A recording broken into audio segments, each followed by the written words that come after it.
आउ मोर एई संदेश भी देई देब लंकेशंकु जे चक्रासुर से सब करिवो जहा लंकेश चाहिबे।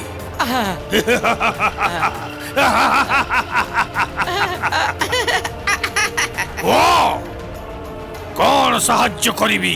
जणे बानर बालक जी वृक्षासुर परी भयंकर असुर को बध करि देइछि।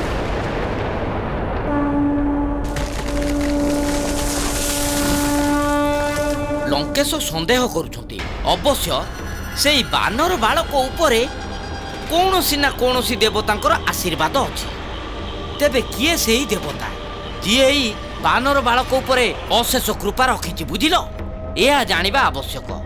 अच्छा आउ ये सेतेबेले संभव हबो जेतेबेले तमे से बानर बालक को तम घूर्णी बलय भितर को नब। तापर तो से देवता से बानर बालकर सहायता पाई निश्चय आसीबो।